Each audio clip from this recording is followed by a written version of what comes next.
Supreme court Madiga ఉపకులాల వర్గీకరణకు అనుకూలమైన తీర్పునివ్వడం జరిగింది. నేను మనస్ఫూర్తిగా సుప్రీంకోర్టు కాన్స్టిట్యూషనల్ బెంచ్కు రాజ్యాంగ ధర్మాసనానికి మనస్ఫూర్తిగా కృతజ్ఞతలు తెలియజేస్తున్నా. 7 మంది జడ్జిలలో 6 మంది జడ్జిలు రాష్ట్రాలకు ఏబిసిడి వర్గీకరణ చెయ్యడానికి అనుమతి ఇచ్చింది. తెలంగాణ రాష్ట్ర ప్రభుత్వం తరఫున నేను స్పష్టమైన ప్రకటన చేస్తున్నా.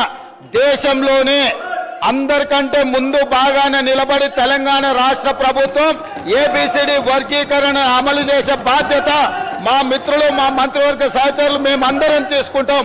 అవసరమైతే ఇప్పుడు ఇచ్చిన ఉద్యోగ నోటిఫికేషన్లలో కూడా వర్గీకరణను అమలు చేయడానికి అవసరమైతే ఆర్డినెన్స్ తీసుకొచ్చి మాదిగ సోదరులకు న్యాయం చేసే బాధ్యత మేము తీసుకుంటాము. సుప్రీంకోర్టు తీర్పు వచ్చిన తర్వాత అర్ధ గంటలోనే రేవంత్ రెడ్డి గారు సర్కారు స్పందించిన తర్వాత మాదిగలు తెలంగాణలో రోడ్డెక్కే పరిస్థితి లేదు, మాకు రోడ్డెక్కే పరిస్థితి రాదు అని అనుకున్నాం. మేము మాదిగలు రోడ్డెక్కే పరిస్థితి లేదు, రోడ్డెక్కే పరిస్థితి రాదు అని మేము అనుకున్నాం. ఎందుకంటే ముఖ్యమంత్రిని నమ్మాం. కానీ అనివార్యంగా మేము రోడ్డెక్కే పరిస్థితికి వచ్చేసింది.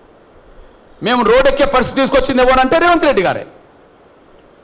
మేము రోడ్డెక్కే పరిస్థితి తీసుకొచ్చింది ఎవరంటే రేవంత్ రెడ్డి గారే. వ్యక్తిగతంగా మేము రేవంత్ రెడ్డి గారికి వ్యతిరేకమవుతే 2 నెలలు ఎందుకు నమ్మి కూర్చుంటాం?